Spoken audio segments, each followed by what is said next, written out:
Bismillahirrahmanirrahim. Assalamualaikum warahmatullahi wabarakatuh.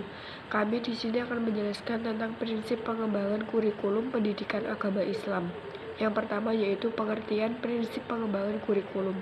Secara gramatikal, prinsip berarti asas, dasar, keyakinan, dan pendirian.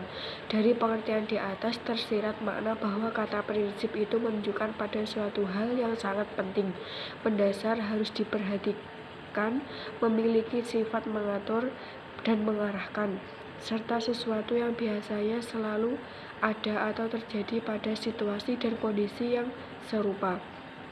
Prinsip-prinsip yang akan digunakan dalam kegiatan pengembangan kurikulum pada dasarnya merupakan kaidah-kaidah atau hukum yang menjiwai suatu kurikulum. Dalam pengembangan kurikulum dapat menggunakan prinsip-prinsip yang telah berkembang dalam kehidupan sehari-hari atau justru menciptakan sendiri prinsip-prinsip baru. Dan yang kedua yaitu pengertian pengembangan kurikulum. Istilah kurikulum berasal dari bahasa Latin. Curriculum berarti a running course or race course. Terdapat pula dalam bahasa Prancis yaitu courrier, artinya turun yaitu berlari. Kemudian istilah itu digunakan dalam sejumlah course atau mata pelajaran yang harus ditempuh untuk mencapai suatu gelar atau ijazah. Selanjutnya, dijumpai juga pengertian kurikulum yang dikemukakan para ahli pendidikan yang secara umum dapat dibedakan ke dalam pengertian sempit dan pengertian luas. Menurut Nasution, pengertian yang lama tentang kurikulum lebih menekankan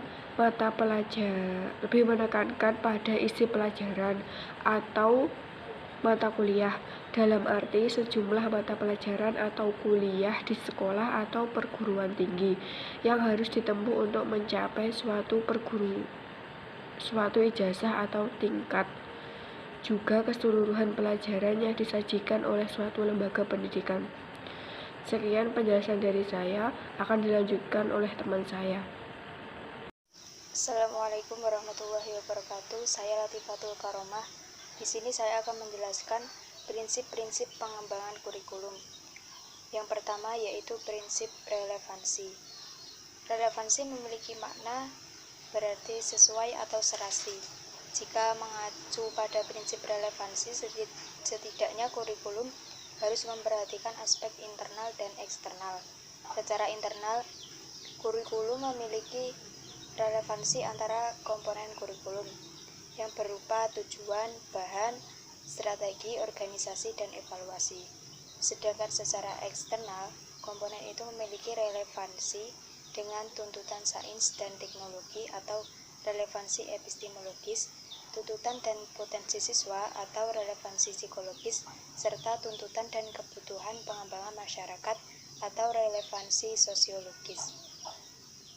Oleh sebab itu, dalam membuat kurikulum harus memperhatikan kebutuhan lingkungan masyarakat dan siswa di sekitarnya, sehingga nantinya akan bermanfaat bagi siswa untuk berkompetisi di dunia kerja yang akan datang. Yang kedua yaitu prinsip fleksibilitas.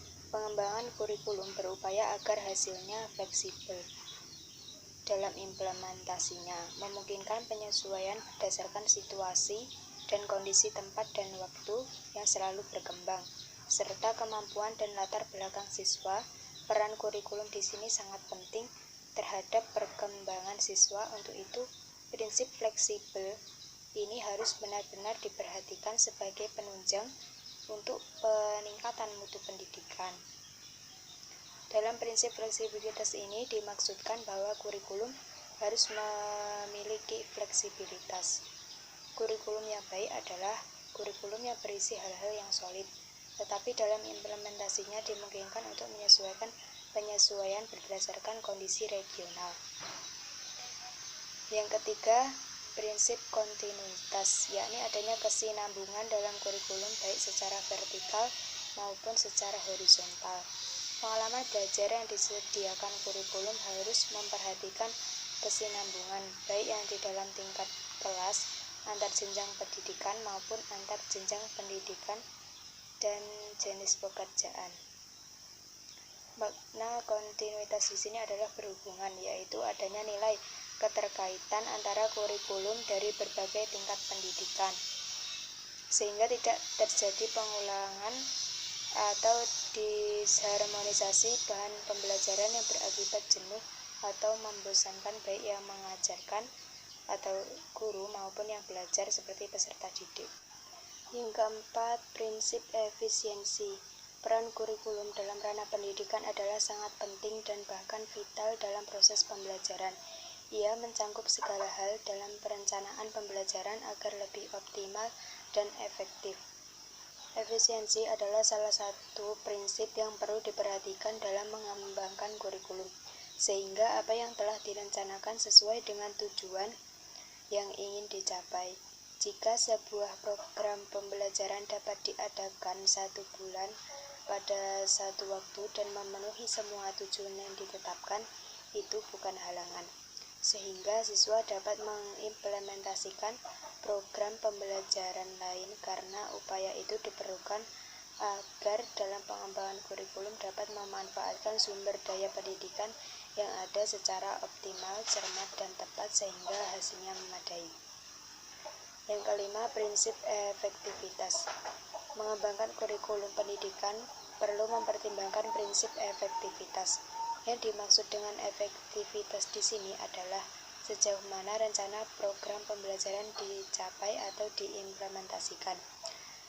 Dalam prinsip ini ada 2 aspek yang perlu diperhatikan, yaitu efektivitas mengajar guru dan efektivitas belajar siswa. Yang keenam, prinsip berorientasi pada tujuan. Prinsip berorientasi pada tujuan adalah bahwa sebelum bahan ditentukan, terlebih dahulu perlu dilakukan penentuan tujuan. Hal ini dimaksudkan agar semua jam dan aktivitas pembelajaran yang dilaksanakan oleh para pendidik dan anak didik diharapkan betul-betul terarah pada tercapainya tujuan pendidikan yang telah ditetapkan. Dengan adanya kejelasan tujuan, diharapkan dapat menentukan secara tepat mengenai metode mengajar, alat pengajaran, dan evaluasi. Yang ketujuh, prinsip sinkronisasi. Prinsip sinkronisasi dimaksudkan adanya sifat yang terarah dan setujuan dengan semua kegiatan yang dilakukan oleh kurikulum. Kegiatan-kegiatan kurikulum yang diinginkan bukan saling menghambat kegiatan kurikulum yang lain yang dapat mengganggu keterpaduan. Kurikulum sebagai suatu sistem, komponen-komponen kurikulum harus bersifat padan dan dapat membentuk satu kesatuan yang utuh. Yang terakhir, yang kedelapan, prinsip demokrasi. Pengembangan kurikulum harus didasarkan pada nilai-nilai demokrasi, yaitu menghormati kemampuan, menegakkan keadilan, menerapkan kesetaraan peluang, dan memperhatikan keragaman siswa. Implikasinya adalah para pengembang kurikulum harus memposisikan siswa sebagai orang yang harus menghargai kemampuannya dan diberi kesempatan untuk mengembangkan potensinya. Begitu, dalam proses pengembangan kurikulum perlu ada suasana yang terbuka dan nyaman dan saling menghormati. Sekian presentasi dari kelompok kami. Apabila ada kurang lebihnya, kami mohon maaf yang sebesar-besarnya. Wa akhiran, Assalamualaikum warahmatullahi wabarakatuh.